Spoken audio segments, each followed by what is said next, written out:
I'm Coleman Proctor and this is Dustin Egusquiza. We're here with your 4-minute shakedown brought to you by Lone Star Ropes. Dustin, we're both avid golfers. One thing I always try to fix whenever my swing's off is the plane of it. And you talked a little bit earlier about fixing the plane of your swing, and you said it helps when you're jackpotting and rodeo. Tell us how. Yeah, I feel like when I'm outside of a coil, my swing is flatter above the head of the steer, where I'm going to rope both horns at the same time.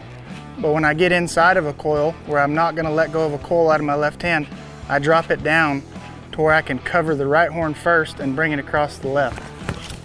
You know, you got one of the nastiest head loops. I mean, I'm a guy that's always admiring it. But yours is always so much in front of you, and I feel like a lot of the times when I struggle with the rodeos, it's because when I get to leaving and maybe I'm pulling, I get myself cocked off a little bit, maybe aimed a little bit too far to the right, and it gets me kind of behind the back of the right horn. Because I'm a guy that I more like to throw darts. I don't know if it's because I'm old and my shoulder doesn't work like yours, or I don't have near as much zip on it. Do you think about keeping yours to the front a lot more?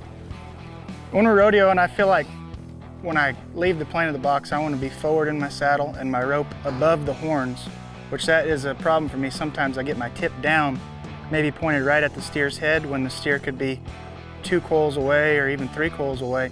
I feel like it needs to be above the steer's head where I can bring it and send it like past the steer's head, you know, on the bottom strand, catch the back of his head.